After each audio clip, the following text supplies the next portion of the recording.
தகரம் டிவி நேயர்கள் அனைவருக்கும் வணக்கம்.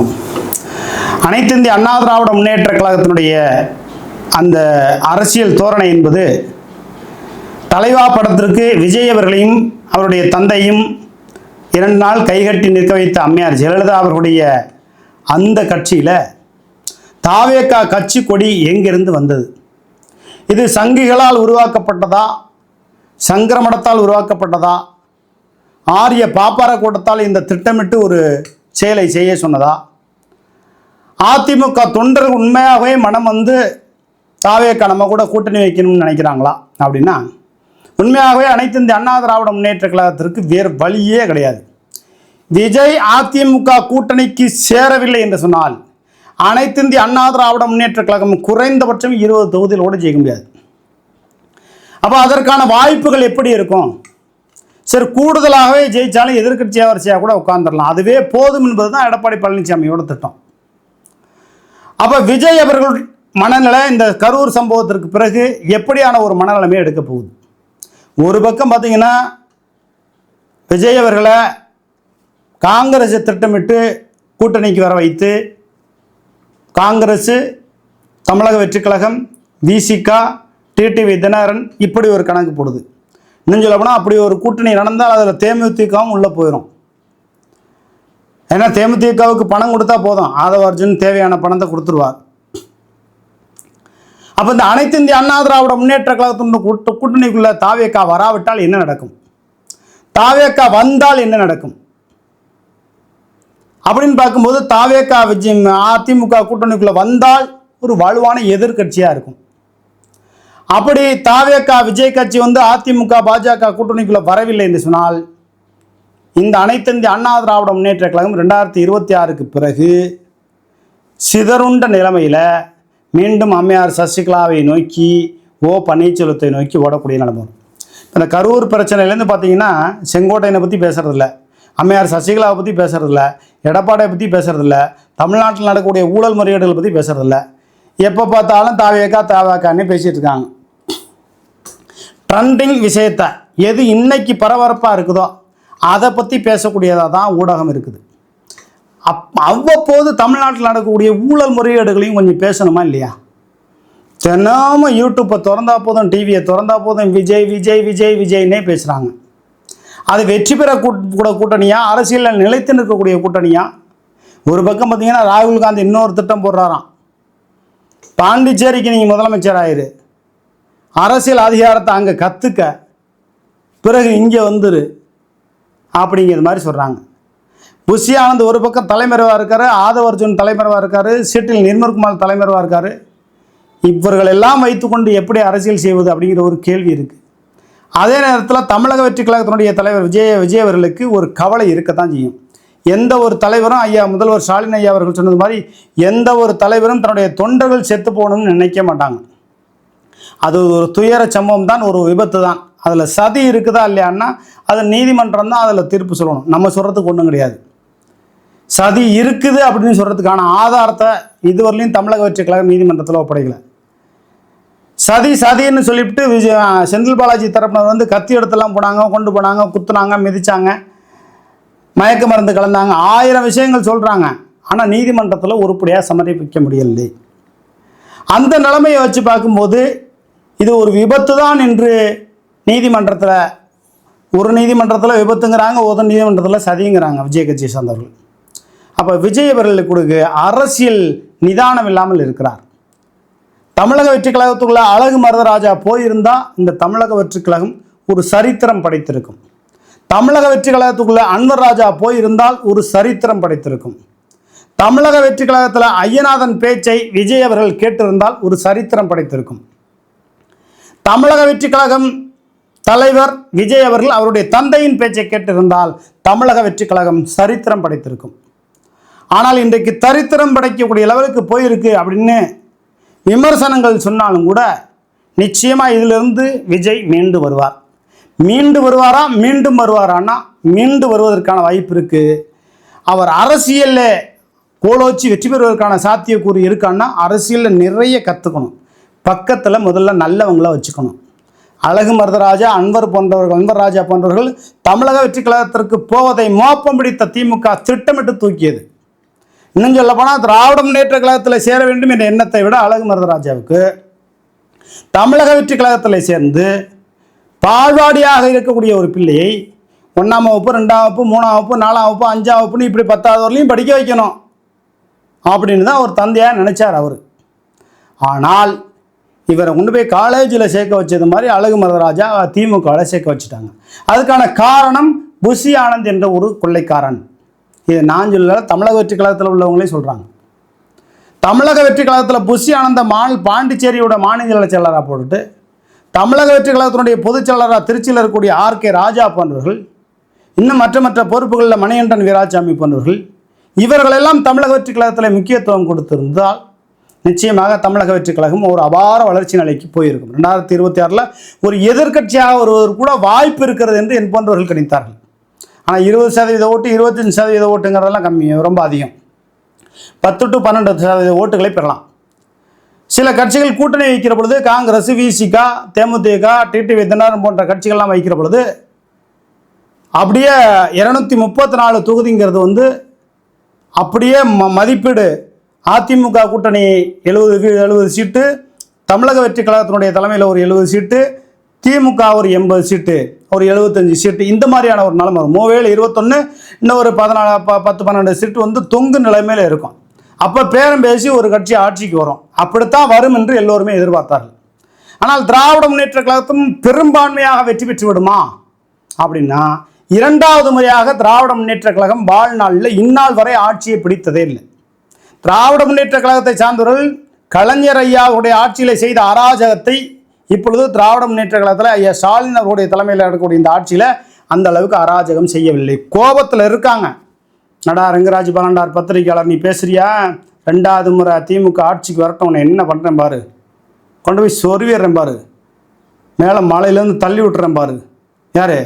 திமுக காரவர்களே நினைப்பாங்க. தமிழ்நாடு முழுவதுமா துறை ரீதியாக என்னென்ன ஊழல் நடக்குதுங்கிறத நம்ம சொல்லிட்டு தான் வரோம். அதிமுக ஆட்சியில் நடந்த ஊழல்களையும் அதிமுக ஆட்சி காலகட்டத்தில் நடந்துக்கும் போது நம்ம சொல்லத்தான் செஞ்சோம். ஒரு பத்திரிகையாளராக எது ஆளுங்கட்சியாக இருக்கிறதோ அந்த கட்சியில் இருக்கக்கூடிய நல்லதை பாராட்டியும் தீயதை சுட்டி காட்டியும் சொல்ல வேண்டியதுதான் ஒரு பத்திரிகையாளரோட கடமை. அதுக்குள்ளார குறுஞ்செய்தி இந்தந்த செய்தியெல்லாம் போடுங்கன்னு சொல்லி நமக்கு வாட்ஸ்அப்பில் அனுப்பிக்கிட்டே இருக்காங்க நண்பர்கள். தமிழக வெற்றி கழகம் மீண்டும் வருமா? அது தமிழக வெற்றி கழகத்தில் இருக்கக்கூடியவர்கள் இன்னும் கட்சியை சார்ந்தவர்களாக இல்லை. தமிழக வெற்றி கழகத்திற்கு தோராயமாக இப்போதைக்கு ஒரு 15% ஓட்டு இருக்குதுங்க. ஆனால் இப்போ இந்த கரூர் பிரச்சனைக்கு அப்புறம் 5% ஓட்டு செதறிடுச்சு. அதுக்கு காரணம் புஷி ஆனந்த்.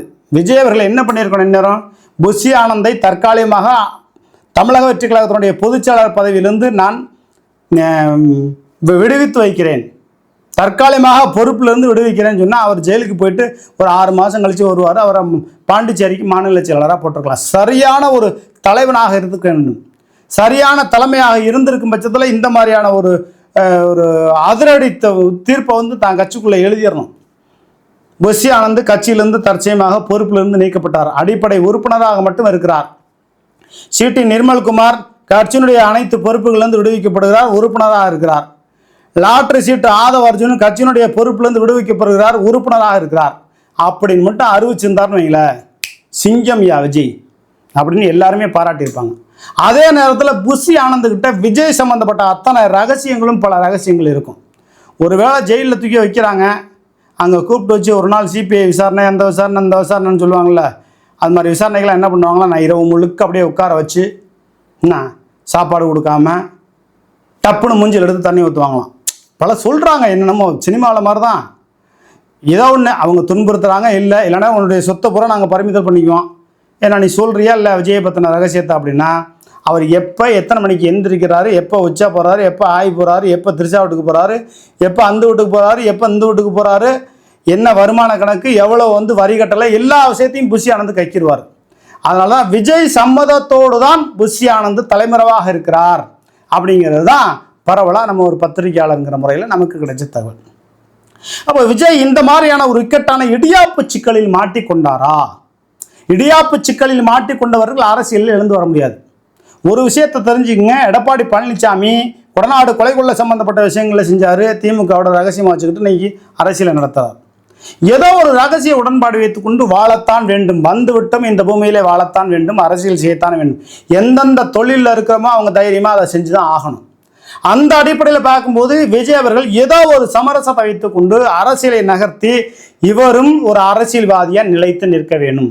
கட்சி பேர் அருமையான கட்சி பேர் தான் தமிழக வெற்றி கழகம். அதுக்கு வச்சிருக்கிற கொடி, இந்த வாகை மலர், இது தமிழ்நாட்டு மக்களுக்கு கொஞ்சம் புரியாது. திமுக, அதிமுக, தேமுதிக, பாமக, அமமுக, பாஜக, காங்கிரஸ், விடுதலை சிறுத்தை கட்சி, பாட்டாளி மக்கள் கட்சி, மூவேந்தர் முன்னேற்ற கழகம், தமிழக வெற்றி கழகம், இப்படி ஒரு பேரெல்லாம் அழகாத்தான் இருக்குது. தமிழக வெற்றி கழகத்தில் சாதி இல்லை, மதம் இல்லை. ஆனால் அதை ஒருங்கிணைத்து கொண்டு போகணும்னா இப்போ பாஜக கிட்ட மாட்டிக்கிட்டார். அப்போ விஜய் என்ன செய்யணும்? 2026 அதிமுக பாஜக கூட்டணியில் இணையவே கூடாது. அப்படி இணையக்கூடிய ஒரு நிலையை ஏற்படுத்தி விட்டாரானால் அரசியலில் இருக்கிற இடம் தெரியாமல் போயிடுவார். முத்து அரசியலுக்கே வரல, காலம் முழுக்க அவர் வெளியிலே வராமல் வீட்டுக்குள்ளே இருந்தார். அதுபோல் விஜய் தனி பங்களாவில், பனையூர் பங்களாவில் இருப்பார். திரிசாவும் கல்யாணம் பண்ணாமல் இருப்பார், கல்யாணம் பண்ண மாட்டாங்க. விஜயை நினச்சிக்கிட்டே இன்னொருலையும் அது ஒரு ஜோசியக்காரன் சொன்னதான், ஜெயலலிதா மாதிரி நீங்கள் ஒரு பொதுச்செயலாளராக அந்த கட்சிக்கு போயிடலாம். அதனால தான் புஷி ஆனந்த போட்டுன்னு விட்டுட்டார விஜய்ங்கிறது தெரியல. எது எப்படி பார்த்தாலும் அதுவும் வரலாம். திரிசாவும் ஒன்றும் அரசியலுக்கு வரக்கூடாதுன்னு கிடையாது. அவங்களும் இந்த நாட்டினுடைய பிரஜை, அவங்க வரதுக்கான வாய்ப்புகள் இருக்கிறது. திரிசா அந்த கட்சியோட பொதுச்செயலாளர் வந்தால் யாரும் வேண்டாம்னு சொல்ல போகிறாங்களா? அன்றைக்கு நவீன காலம் இல்லை. எம்ஜிஆர், ஜெயலலிதா அவர்கள் இருந்த அந்த அரசியல் காலத்தில் இதுபோல் வாட்ஸ்அப் இல்லை, ட்விட்டர் இல்லை, ஃபேஸ்புக் இல்லை, யூடியூப் இல்லை, இன்ஸ்டாகிராம் இல்லை, பல இணையதளங்கள் அன்றைக்கு இல்லை. இருந்திருந்தால் இன்னைக்கு விஜயையும் திரிசாவையும் எப்படி பேசுகிறாங்களோ அன்றைக்கி அப்படித்தான் எம்ஜிஆரையும் அம்மையார் ஜெயலலிதா அவர்களையும் பேசியிருப்பாங்க. ஏங்க திருச்சியில் ஒருத்தர் பேசலையா? ஒருத்தர் கடுமையாக பேசலையா? அம்மையார் ஜெயலலிதாவையும் எம்ஜிஆரையும் கடுமையாக பேசுவார். நான் கூட ஒரு தடவை அம்மையார் ஜானகி அம்மையார் வீட்டுக்கு போயிருந்தேன். ஜானகி அம்மையாருடைய வம்சாவளிகள்லாம் இருந்தாங்க. எப்போ டிடிவி தினகரன் திகார் ஜெயிலில் இருக்கும்போது நான் தினகரன் பேரவை என்று தொடங்கி 50,000 பேரை கட்டமைப்பு செய்து தமிழ்நாடு முழுக்க வளம் வந்தேன் அல்லவா? அந்த காலகட்டத்தில் அம்மையார் சசிகலா அவருடைய ஆதரவாளராகவும் டிடிவி தினகரனுடைய ஆதரவாளரும் இருந்த அந்த காலகட்டத்தில் நான் அம்மையார் ஜானகி அவருடைய வீட்டுக்கு நான் போனேன். ஜானகி அவருடைய உறவினர்கள்ட்ட அம்மையார் ஜெயலலிதா அவர்கள் அரசியலை பற்றி என்ன நினைக்கிறீங்க, இந்த அளவுக்குலாம் அவங்களுக்கு ஆதரவாலாம் இருந்திருக்காங்கன்னு சும்மா நான் யதார்த்தமாக ஒன்றும் தெரியாமல் பேசிட்டேன். அம்மையார் ஜெயலலிதாவை பற்றி கழுவி ஊற்றுனாங்க. அந்த பொம்பளையால் தான் எங்கள் வாழ்க்கையே போச்சு, நாசமாக போச்சு அப்படின்னு. அப்போ அன்றைய காலகட்டத்தில் அம்மையார் ஜெயலலிதா, எம்ஜிஆர் அரசியல் இருந்த காலகட்டத்தில் அப்போ இது போல் இணையதளங்கள் இல்லை, வலையொலிகள் இல்லை, புரிதல்கள் இல்லை. வலையொலிகள் இது போல் இணையங்கள் அதிகமாக இல்லை. அன்னைக்கு இது மாதிரி இருந்துச்சுன்னா இன்னைக்கு திரிசாவையும் விஜயும் எப்படி பேசுகிறாங்களோ அது மாதிரி தான் பேசி அம்மையார் ஜெயலலிதா அவர்களை அரசியலே இல்லாமல் பண்ணியிருப்பாங்க. அப்பயும் கூட அம்மையார் ஜெயலலிதா அவர்கள் எனக்கு 50 லட்சம் பணம் கொடுங்க, நான் இந்த தமிழ்நாட்டை விட்டே போயிடுறேன், என்னை இங்கே என்னால் அரசியல் பண்ண முடியாது அப்படின்னு சொல்லியிருக்காங்க. அதுக்கு ஆரம் வீரப்பன் மற்றவங்கலாம் அந்த பொம்பளைக்கு எதுக்கு 50 லட்சம் பணம் கொடுக்கணும், 5 பைசா கொடுக்கக்கூடாது அப்படின்னாங்க. அன்றைக்கே அவங்க போயிருந்தாங்கன்னா இன்றைக்கி கட்சியோட நிலைமை வேறு மாதிரி போயிருக்கு. அம்மையார் ஜானகி அவருடைய கட்டுப்பாட்டில் வந்திருக்கும், அதுக்கப்புறம் பன்னீர்செல்வம் அல்லது அவரோட வகையராக அப்படி வந்திருக்கும். நம்ம எதுக்கு சொல்கிறோம்னா ஒரு ஜோசியக்காரன் சொல்லியிருக்காரு திரிசாவுக்கு பொதுச்செயலர், நீங்கள் தலைவர். அதனால தான் இன்னும் வரையிலையும் திரிசாவுக்கு வெளி உலகம் பெரிய அளவுக்கு தெரியாது, சினிமாவை தவிர எதுவும் தெரியாது. விஜய்க்கு எப்படி சினிமாவை தவிர அரசியல் தெரியாதோ அதே போல் திரிசாவுக்கு எதுவும் தெரியாது. அவங்களும் இப்போ தமிழக வெற்றி கழகத்தில் நம்ம எப்படியாவது பொதுச்செயலராக வந்துடலாங்கிற ஒரு எண்ணத்தில் இருக்காங்க. அது ஒன்றும் தவறு இல்லை. அரசியலுக்குள்ளே வந்தால் சிரித்து சீலப்பேனு குத்தணும், கிராமத்தில் சொல்கிற மாதிரி சொல்லுவாங்க. அரசியலில் எதுவும் நடக்கலாம். நாளைக்கு திரிசாவே பொதுச்செயலாளர் கூட வரலாம்.